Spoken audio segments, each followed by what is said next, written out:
Good afternoon.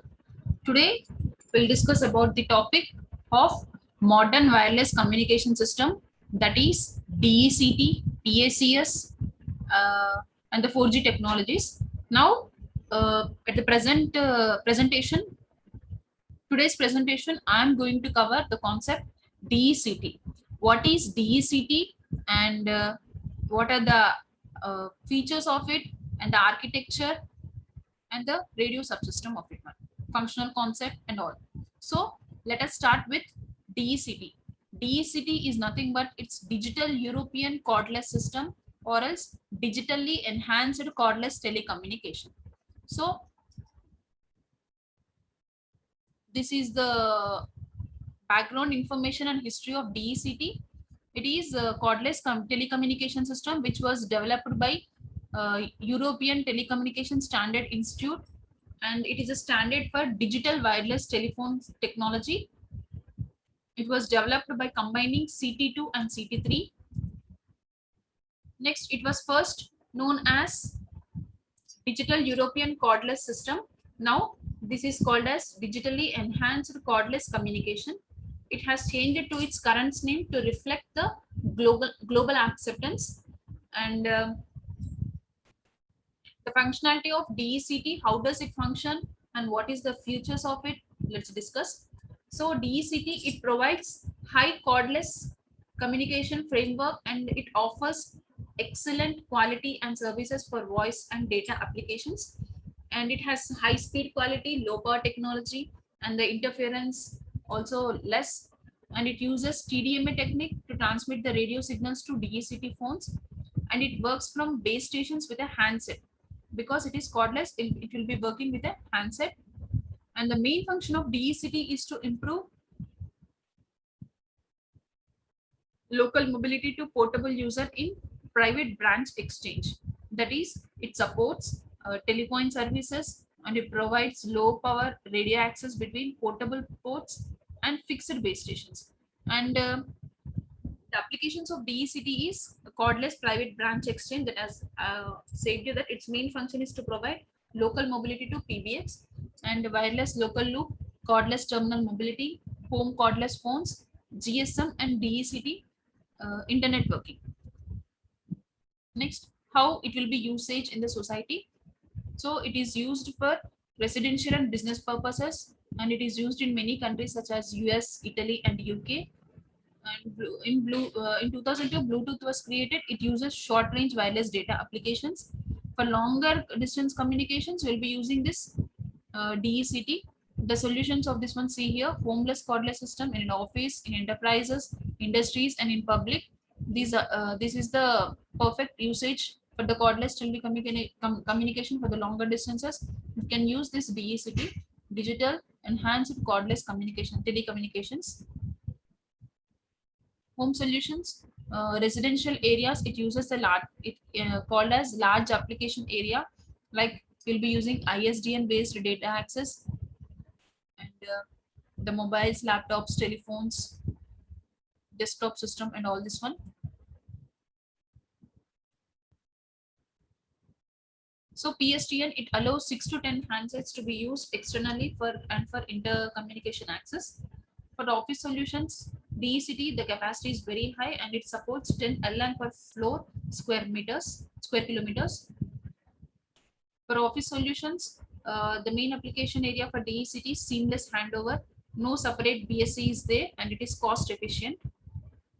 For enterprise, it is typical data services are paging, that is, message has to be sent to the base station, group calls, alarms, and many others. And it provides laptop PC wireless access to LAN, local area network, and it provides cordless solutions for system integrators. Many system integrators, it provides cordless telephone access. And for public solutions, it produces high capacity WLL services.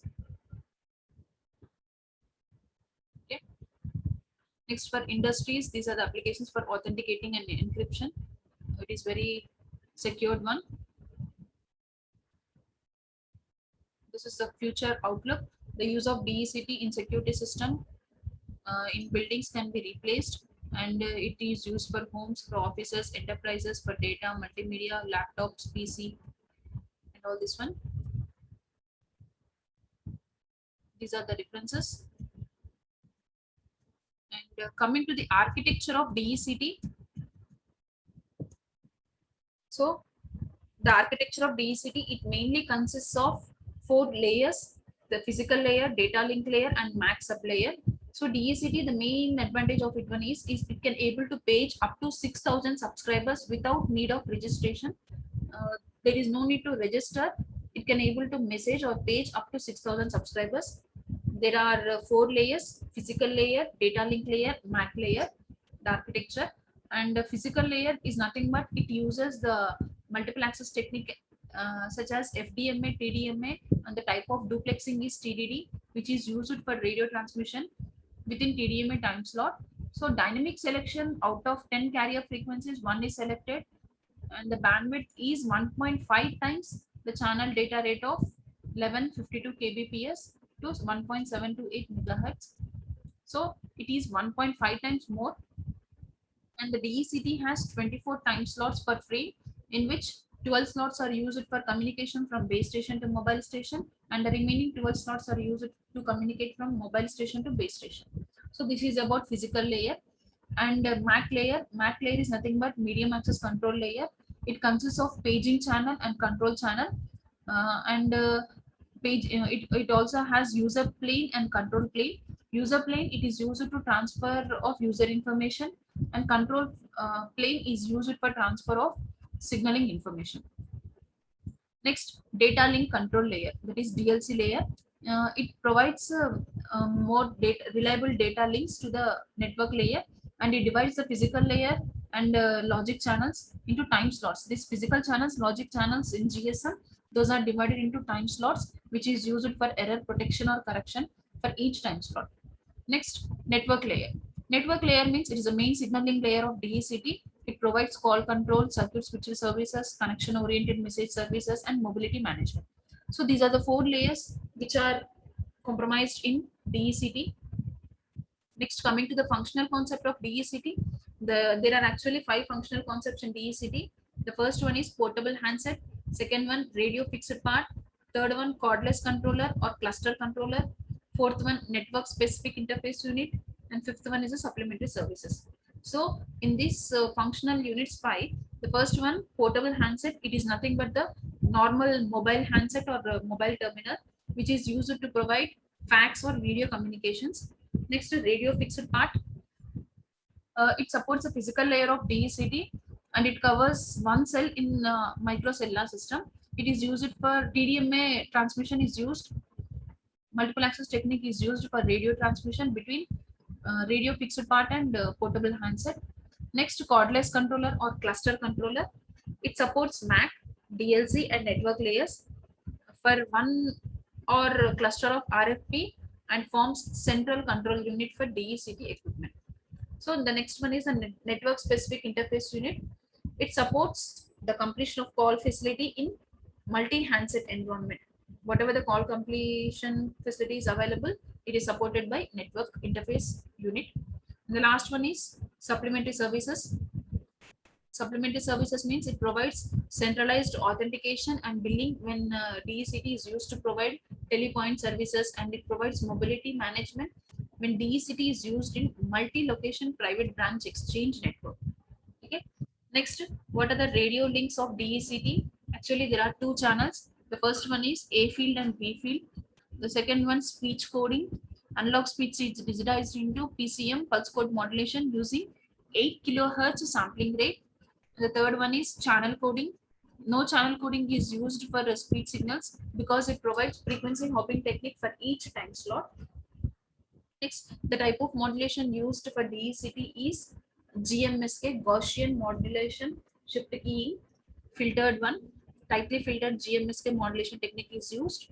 And antenna diversity, there is no antenna diversity that is used at the subscriber unit. So these are the functional unit, radio link, and the architecture of DECT. What is DECT? Why its name has changed from Digital European cordless telephone to digitally enhanced cordless telecommunication? Because of the global acceptance, it has been changed, and it can able to page up to 6,000 subscribers without registrations. So this is about the DECT architecture. features, radio link, and the functional concept. Thank you.